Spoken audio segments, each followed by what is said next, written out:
종합제 TV 시청자 여러분, 어제 틸러슨 미국 국무장관은 북한과 조건 없이 대화할 수 있다, 이게 마지막 찬스가 될 것이다 하는 요지의 일종의 대화 제의를 했습니다. 그런데 오늘 미국 백악관 측에서는 약간 다른 이야기를 했습니다. 지금 대화할 때가 아니다. 대화를 하더라도 그것은 반드시 북한의 비핵화를 겨냥한 대화이어야 한다. 그래서 틸러슨 국무장관의 발표와는 다소 다른, 약간 견제하는 듯한 이야기를 했습니다. 이게 처음 아닙니다. 몇 달 전에는 트럼프가 대화를 원한다는 틸러슨 국무장관을 겨냥해가지고 트위터를 통해서 우리 국무장관의 이야기는 시간 낭비다라고 이렇게 정면 반박을 했습니다. 이게 어느 나라에서나 있을 수 없는 일입니다. 외무장관의 이야기를 대통령이 나서서 정면 반박하는 것은 있을 수 없는 이야기고, 그렇게 되면 외무장관이 사임하는 경우도 있습니다만, 근데 어제 이야기, 오늘 이야기 다른 이유는 뭐냐 하면은 이것이 서로 짜고 하는 것이냐, 아니면은 국무부 중심의 대화파와 대통령 중심의 강경파가 서로 대결하는 거냐, 여러 가지 추측을 낳게 하는데, 저는 이 두 가지 생각이 미국 정부에 지금 공존하고 있다고 생각합니다. 즉, 강경파는 목표가 북한 핵 제거입니다.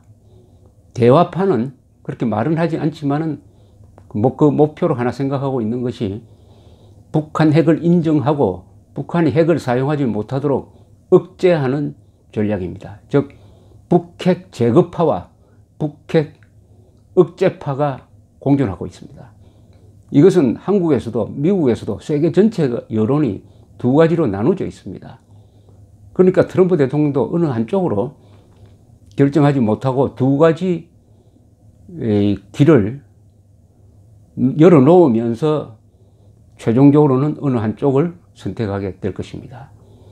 북핵 제거를 위해서는 지금과 같은 제재를 강화를 해가지고 결국은 김정은이가 핵 포기를 전제로 한 회담으로 나오도록 유도하는 것이 목적입니다. 그것이 안 되면은 군사적 조치를 통해서 북핵을 제거하는 것입니다. 그리고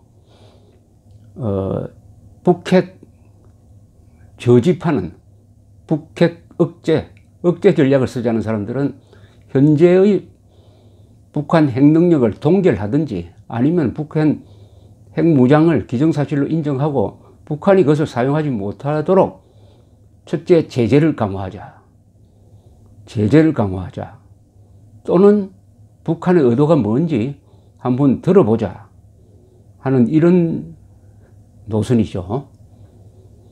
이 두 가지 노선이 지금 같이 혼재돼서 흐르고 있습니다. 다 문제가 있습니다. 첫째, 북핵 제거 전략의 문제는 중국이 기름을 끊느냐 안 끊느냐, 중국이 원유를 끊어버리면 북한은 손댈 수밖에 없습니다. 그러나 중국이 북한에 공급하는 연간 50만 톤의 원유를 끊으면 북한은 중국에 대해서도 적대국으로 돌 가능성이 많다.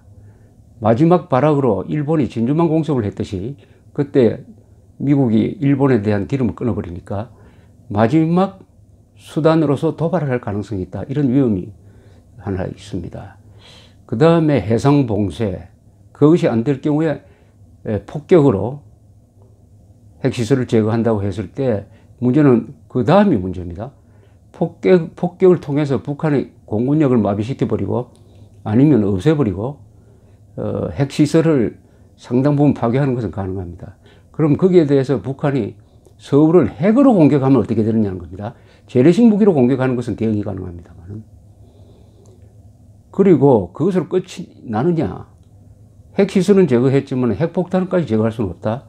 북한 핵기술 능력, 특히 인력이 남아있다. 그럼 또 만들 거 아니냐. 그러면 육군이 들어가야 되는데, 미국이 아시아에서 육군을 투입하는 것은 있을 수 없다고 생각합니다. 그러면 한국군이 들어가야 되는데, 한국군이 들어가면 중국이 가만히 있겠느냐, 과연 한국군이 협조하겠느냐 하는 이런 폭격 이후가 또 골칫거리입니다.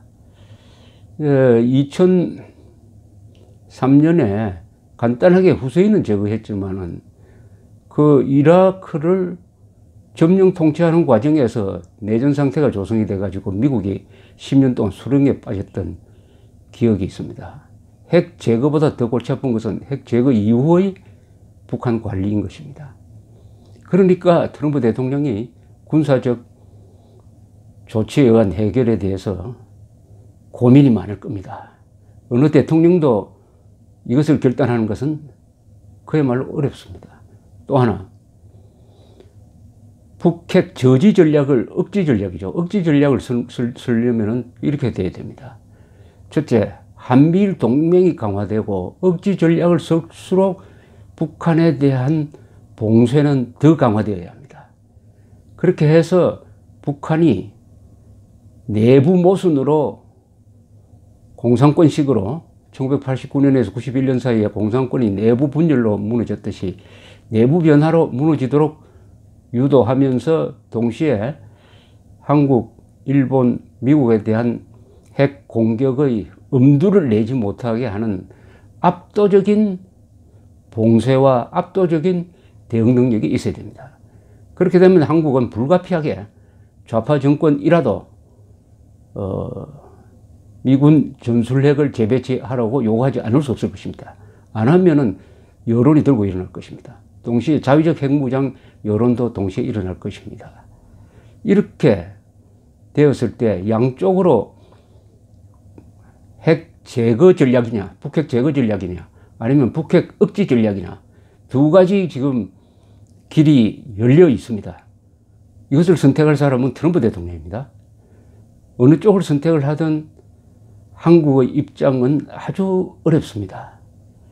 특히 핵 억지 전략을 쓰면은 한국의 좌파들은 그것이 자신들한테 유리한 상황을 만들어낼 것이라고 생각하지만 저는 그렇게 생각하지 않습니다.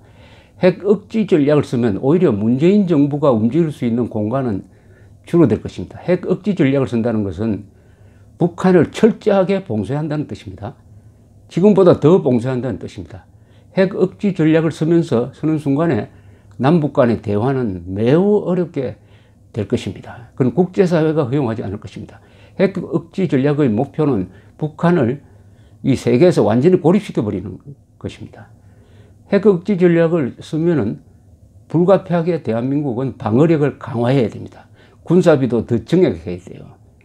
동시에 남한의 종북 세력도 눌러야 합니다. 핵 억지 전략을 쓰면은 그 전략의 목표는 어떻게 되느냐? 우리의 군사력으로 한미동맹이죠.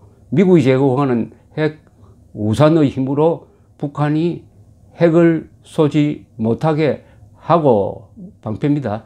우리의 창은 인권입니다. 인권 문제로서 또는 돈의 힘으로서 국제사회가 그리고 한국이 미국이 앞장서 가지고 북한 내부에 자유의 바람, 돈의 바람, 정보의 바람을 불어넣어 가지고 북한 정권이 소련식으로 무너지도록 만드는 전략인 것입니다.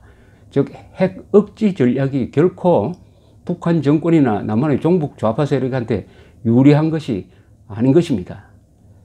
이런 두 가지 선택지에서 우리 한국의 애국 세력은 지금 거의 다 미국이 폭격으로 이 문제를 정리를 해주면 좋겠다. 속 시원하게 이렇게 바라고만 있는데 너무 하나에만 집착할 것은 아니라고 생각합니다.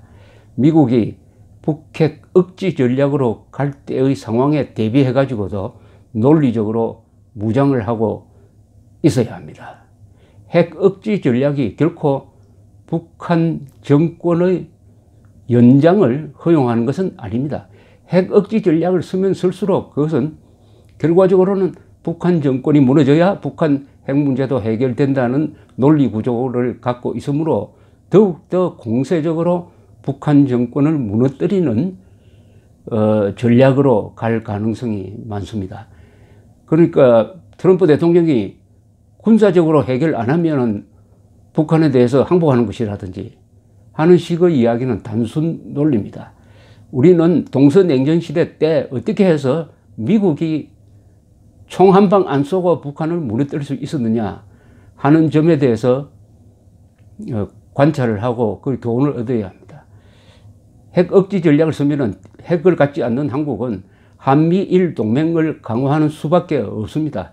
그것이 오히려 한미일 동맹 강화를 촉진하게 될 것이라고 생각합니다. 그리고 남북 대화는 북한의 퍼주기식 남북 대화는 원천적으로 불가능합니다. 그런 상황에서는 억지 전략을 쓴다는 것은 하여튼 북한을 세계에서 완전 고립시키는 것을 말합니다. 완전 봉쇄를 말하는 겁니다.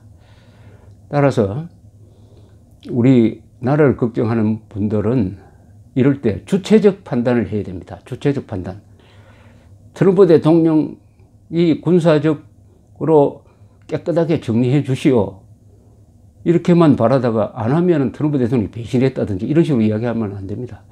북핵 문제는 근본적으로 한국이 앞장서서 해결해야 될 문제인데 그동안 역대 정부가 이렇게 비겁하게 노는 바람에 우리가 지금 구경꾼 자리에 몰려 있으니까 마치 팬클럽처럼 트럼프의 팬클럽처럼 행동하는 사람이 있는가 하면은 어느 다른 구석에서는 시진핑에 기대하는 사람도 있고 이렇습니다. 이게 다 일종의 사대주의적인 무임승차론 또는 구경꾼론입니다.